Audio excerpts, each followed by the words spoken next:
వాళ్ళు ఏదైతే చట్ట ప్రకారం శిక్ష అనుభవించారో అవి కూడా పోలీసులు ఏదో ఆ డ్రగ్స్ కేసులోగా కాసేపు హడావుడి చేసి పక్కన పడేసినట్టు కాకుండా ఖచ్చితంగా ఆ సెలబ్రిటీలైనా సామాన్యులు మనలాంటి వాళ్ళు ఏదో ఊరుకుంటారా? చిన్న ఇష్యూ తీసుకొస్తే 4 రోజులు పోలీస్ స్టేషన్ చుట్టూ తిప్పుతారు. అలాంటిది వాళ్ళ సెలబ్రిటీస్కి ఎందుకు ఎక్స్క్యూజ్ చేయాలి మనం? ఈ ప్రకాష్ రాజ్ గారు లాంటి వాళ్ళందరూ కూడా ఎందుకు ఎక్స్క్యూజ్ చేయాలి? చేయకూడదు. అంటే పవన్ కళ్యాణ్ అన్నాడు కూడా అనేది కదా, ఆయన చెప్పిన చట్టం న్యాయం ఏదైతే అమలు చేయాలని కోరుకుంటారో ఆ విధంగా చేయాలి. సార్ ఇందాక మీరు చెప్పారు సార్, ఇప్పుడు అసెంబ్లీకి సంబంధించి శ్రీకాంత్ గారు, అంటే నేను ఒక రియాక్ట్ కాదు, మా వాళ్ళు ఎప్పుడు కూడా అంటే వైసీపీకి వ్యతిరేకం అని కాదు, హుందాతనంతో కూడిన రాజకీయాల గురించి మాట్లాడతారు. ఇప్పుడు అమరావతిలో పవన్ కళ్యాణ్ గారు అనే వ్యక్తిని చిత్తకార్త కుక్క పందుల్లాగా ఉన్నారని అప్పుడు మంత్రి జోగి రమేష్ గారు అంటా ఉంటే ఎవరు వెకిలిగా నవ్వారు? అప్పుడు చూసారా? ప్రజాస్వామ్య దేవాలయమైన అసెంబ్లీలో వల్లభనేని వంశీ గారు లోకేష్ గారి పుట్టుక గురించి మాట్లాడుతుంటే ఎవరు వెకిలిగా నవ్వుతున్నారు? నేను పేర్లు చెప్పను, శ్రీకాంత్ గారికి తెలుసు ఎవరు నవ్వారో. ఆ నవ్విన తర్వాత దాని ఫలితాలు ఎలా ఉన్నాయో, ప్రజలు తీర్పు ఎలా ఇచ్చారో కూడా చూడాలి. అంటే నేననేది ఏంటంటే, ఇప్పుడు అయ్యన్న పాత్ర గారు అది అన్పార్లమెంటరీనా, దొంగలంటం కరెక్టా కాదా అనేది పక్కన పెడితే, ఇప్పుడు మనము అసెంబ్లీకి వెళ్ళి సంతకాలు పెట్టి జీతాలు తీసుకుంటున్నాం. మన రేవంత్ రెడ్డి గారు చెప్పారు, కేసీఆర్ గారు 57 లక్షల రూపాయలు తీసుకున్నారు, ఒక్కరోజు మాత్రమే వచ్చారని.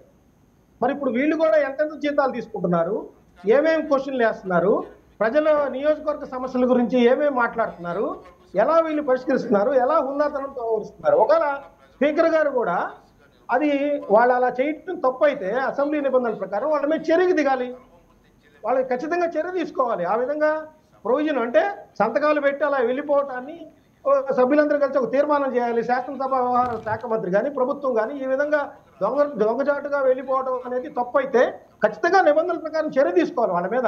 జగన్మోహన్ రెడ్డి గారితో సహా ఎవరైతే సంతకాలు చేస్తున్నారో, మరి జగన్మోహన్ రెడ్డి గారి పేరు చెప్పలేదు, 7 చెప్పారు, కొత్తగా ఎన్నికైన 4, ఇంకో 3కి సంబంధించి ఆయన చెప్పిన పరిస్థితి కూడా ఉంది. రెండోది, ఇప్పుడు కళాకారులకు సంబంధించి నిన్న స్కిచ్ చేశారండి. కళ అనేది ఏంటంటే అది మనం సినిమాల ద్వారా కానీ ఇంకో ద్వారా కానీ, ఇప్పుడు జగన్మోహన్ రెడ్డి గారు రామ్ గోపాల్ వర్మ గారిని తీసుకొచ్చి యోగ సినిమాకి సంబంధించి చేయించారు.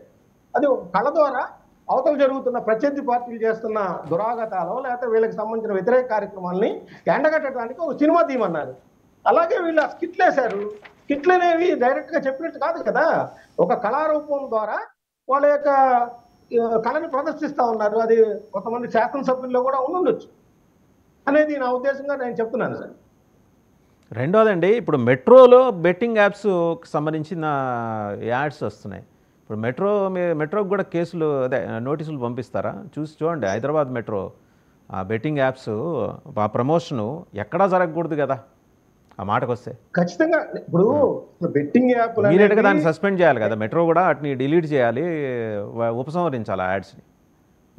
డిలీట్ కాదు నేను అనేది, సోషల్ మీడియా కానీ టెలికాస్ట్ చేసేవాళ్ళు కానీ అసలు చైనాకి ఎక్కడో డబ్బులకి వెళ్ళిపోతున్నాయి, లేకపోతే వీళ్ళందరూ కూడా సెలబ్రిటీల రూపంలో వీళ్ళకి పారితోషికాలు కోట్ల రూపాయల్లో ఇస్తున్నారు.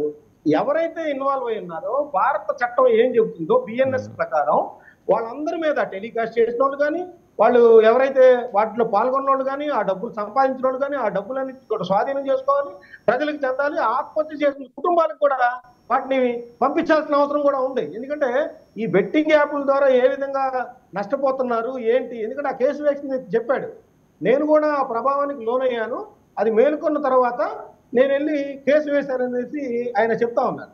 సో ఈ బెట్టింగ్ యాప్లు అనేవి ఎన్నో కుటుంబాల్లో అన్ని రోడ్డును పడేసాయి.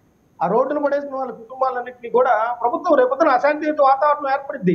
వాళ్ళందరూ కూడా సమాజంలోకి వచ్చిన తర్వాత ఎలా మారుతారో తెలియదు కదా. డబ్బులు పోగొట్టుకున్న వాళ్ళు, కుటుంబాలు ఆత్మహత్య చేసుకున్న వాళ్ళ పిల్లలు కానీ వాళ్ళ భార్యలు కానీ ఏ విధంగా తయారవుతారనేది కూడా సమాజం ఆలోచించాలి. అదేవిధంగా చట్టం ఏ విధంగా ఉందో ఆ విధంగా ముందుకెళ్లాల్సిన అవసరం ఉందనేది కూడా నేను చెప్తాను.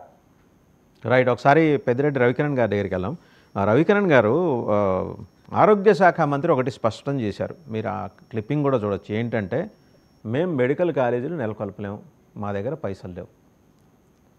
ఎందుకంటే అంత నిస్సహాయత వచ్చేసింది మనకేమో. సెంటర్ నుంచేమో వేల కోట్ల డబ్బులు తెచ్చుకుంటున్నాం, మెడికల్ కాలేజీలు పెట్టుకోవడానికి వచ్చిన ఇబ్బంది ఏంటి? ఎందుకని అంత ఆయన చాలా ట్రాన్స్పరెంట్గా ఉంటారు సత్యకుమార్ గారు, ఏదన్నా నిర్మమాటంగా చెప్పేస్తారు. ఒకసారి పార్టీకిను ప్రభుత్వానికి కూడా ఇబ్బందే, అవునా కదా? రవికిరణ్ గారు మ్యూట్లో ఉన్నారండి, మ్యూట్లో ఉన్నారు రవికిరణ్ గారు.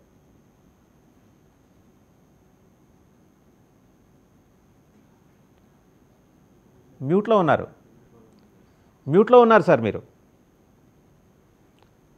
ఆయన వినపడుతుందంట మనకు రాదు. ఓకే, మరి ఇక్కడ ఏదో సమ్ టెక్నికల్ ఇష్యూ ఉంది, మళ్ళీ మీ దగ్గరకు వస్తాను. ఈ లోపల ఒకసారి చెక్ చేద్దాం.